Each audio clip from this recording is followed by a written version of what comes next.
All right, everyone. So I'm here today because I am not a happy camper, okay?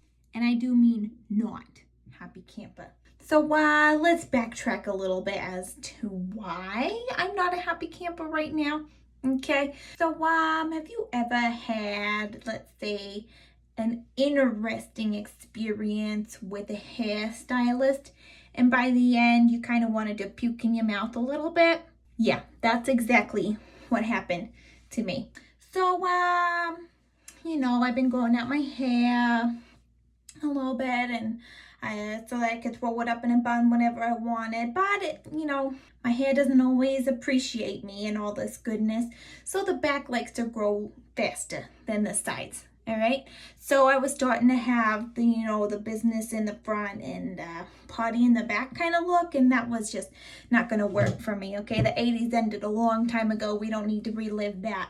I was like, all right, I'll go down to the little place down the road and stuff, because you don't have to have an appointment. And I had time, and I was like, sure, I'll mosey on down there and have them trim me up and look good. Well, let me tell you, that is not what happened. So first things first, I walk in, and the little lady, she looked nice enough, but I was a little bit worried from the moment I walked in there, because it literally looked like she had cut her own hair while driving a bulldozer. You know what I mean? Like, oh, I'm gonna multitask. Snip, snip, no big deal. It grows back, right? That's how it kind of felt at that moment. But I was like, you know what? It's probably just her style. I'm gonna let her take the wheel for a moment. You know what I mean?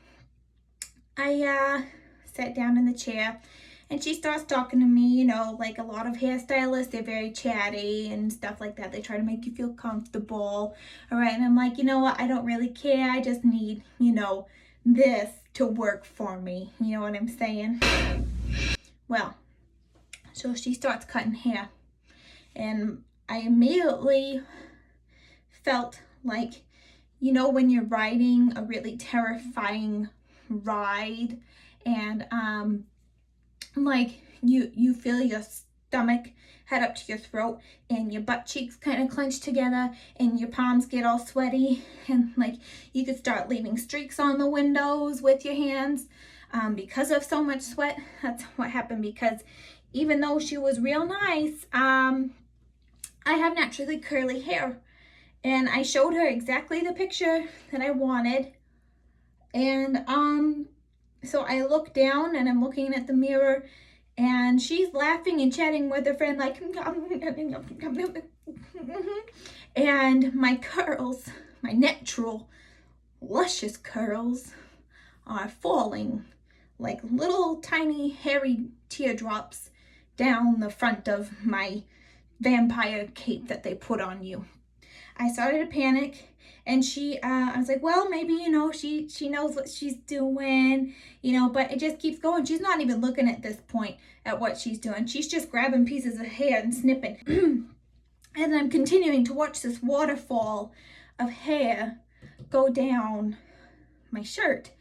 And needless to say, it took her about a whole 10 minutes to turn my hair from what was a growing out stage into a bad teenage boy stage, because number one, she did not style it, and number two, she didn't take into account that when you cut curly hair, when it's dry or not blown out, you're gonna have uneven pieces.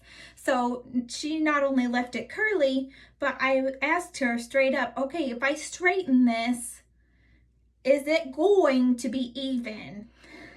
And the look on her face said no, but her voice said, of course, you have a lot to work with.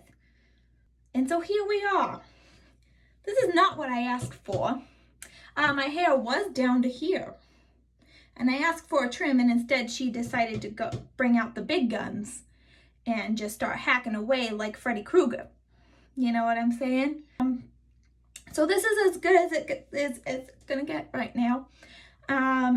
So apologize to everyone that, I mean, it's already hard enough to make yourself feel fabulous, but when a person comes in and just steals the dignity right from your hair follicles, it's a little bit harder. You know what I mean? So, I'm a little bit in grieving right now for the hair that I was growing out, and now see how this side's really short and choppy, and then she left this side all long in the same length.